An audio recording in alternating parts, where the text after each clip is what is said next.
let me throw in a couple of thoughts, and this is this is one of those classic topics where I'll have extremely strong opinions despite actually not really knowing very much about the subject.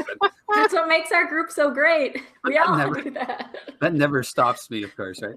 So I guess two thoughts I would add, and I'd be curious to hear what you guys think about them. So first of all, I've always been suspicious of this comparison of humans to the fox, and this we've come across this in other books, right? Other people have made this kind of argument, and I mean, first of all, to me, it's a different selection process, right? It's what Darwin called artificial selection, and he spent a lot of time talking about artificial selection, and of course, the difference in artificial selection is that you're actually trying to funnel the variables in a particular direction.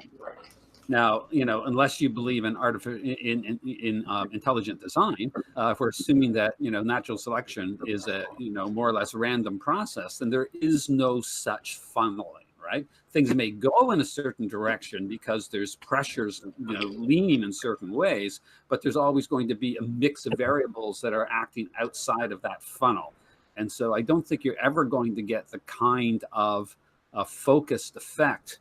And if you're comparing domestication, if you're claiming human domestication and trying to compare it to the case of these foxes, I think that you're really comparing apples and oranges. So that's the first thing. Okay. Can I talk about that point, or do you want to make your second point? Okay, yeah, I'll hold the second point. Okay.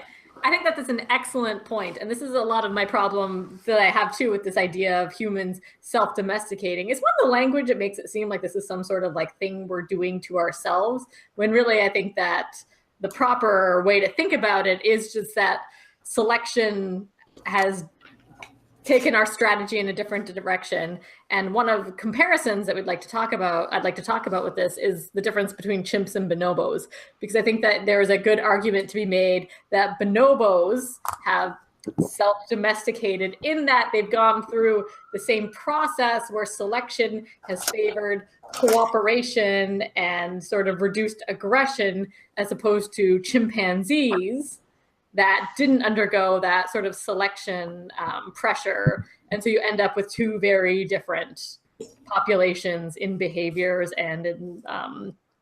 Don't bonobos eat their children? Or someone else's, other bonobos' children?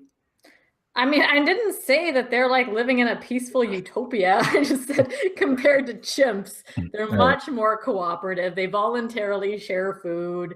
Sometimes even with strangers, they play more. It's a matriarchal society instead of a patriarchal society. Whereas like chimps, it's kind of like, really patriarchal. They like physically and violently dominate the females. It's just like a completely different social structure. And some of the thinking with this is that when chimps and bonobos split off, I think it's like 2 million years ago from the common ancestor, they thought they ended up in two different geographic regions isolated from each other. And bonobos had much more sort of like food available to them, and there wasn't as much competition for that. So that environment shifted the selection pressure towards less aggression and more sort of like cooperative society.